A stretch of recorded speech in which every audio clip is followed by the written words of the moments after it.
Zee 24 तास एक पाऊल पुढे। बातमी पुण्यातून। पुणे शहर आणि जिल्ह्यातून 10 चाकी ट्रक्स चोरी होण्याचे प्रमाण मोठ्या प्रमाणात वाढले। चोरी झालेली ही वाहनं बीड किंवा जालना जिल्ह्यात नेऊन त्यांचे भाग सुटे केले जातात आणि अगदी नाममात्र किमतीला विकले जातात। पुणे आणि बीड जिल्ह्यातल्या पोलिसांना वाहन चोरीच्या या रॅकेटची माहिती देऊनही कारवाई होत नसल्याने पोलिसांच्या हेतूवरच शंका व्यक्त केली जाते। प्रेमनाथ गवारेंचा 10 चाकी ट्रक काही दिवसांपूर्वी पुण्यातून चोरी झाला होता। बीड जिल्ह्यातील परळी वैजनाथ इथं त्यांचा ट्रक सापडल्याचं त्यांना सांगण्यात आलं। मात्र ते जेव्हा ट्रक ताब्यात घ्यायला परळी वैजनाथला पोहोचले तेव्हा त्यांना त्यांच्या ट्रकचा प्रत्येक भाग सुटा केल्याचं आढळून आलं। 10 चाकी ट्रक त्यांना अक्षरशः पोत्यांमध्ये घालून परत आणावा लागला। पोलिसांनी ट्रक चोरी करणाऱ्या एजाज कुरेशीला अटक केली, मात्र ट्रकचे तुकडे करून त्याची विक्री करणाऱ्यांपर्यंत पोलीस पोहोचलेच नाहीत। गाडीची ही अवस्था झालेली होती।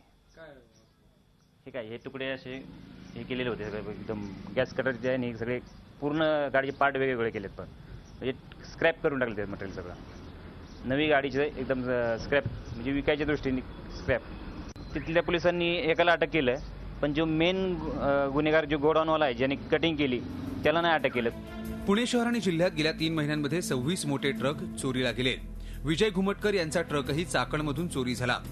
चोरटे ट्रक चोरून नेताना टोल नाक्यावरील सीसीटीव्ही कॅमेऱ्यांमध्ये स्पष्ट दिसतंय, मात्र पोलिसांना याची माहिती देऊनही काहीही उपयोग झाला नाही। घरापासून गाडी चोरीला गेली। ती गाडी ॲक्च्युली चाकणमधून निघाल्यानंतर गाडी फक्त शिक्रापूर टोल नाक्यावर पास होती गाडी, त्याच्यानंतर कुठं पास होत नाहीये। पण नियंत्रणात व्हिडिओ क्लिप पण दिली, त्यात काय होत नाही, तर अर्थम्य नाही। 40% व्हिडिओ क्लिपमध्ये दिसतोय ड्रायव्हर, मोबाईलवर बोलता नाही, पण त्याच्यावर पोलीस काही रिॲक्शन घेत नाही असे म्हणावं असे। 20 ते 22 लाख रुपये किमतीचे हे ट्रक सुटे करून अक्षरशः 2 ते 2.5 लाख रुपयांना विकले जात आहेत। ट्रक चालकांनी त्याबाबत अनेक वेळा वरिष्ठ पोलीस अधिकाऱ्यांकडे तक्रार करूनही त्यांना कारवाईचं आश्वासन देऊन बोळवण केली जाते। पोलिसांच्या या अनास्थेमुळे 10 चाकी मोठे ट्रक चोरी होण्याचे प्रकार सुरूच आहेत। Nitin Patole, Zee media, Pune.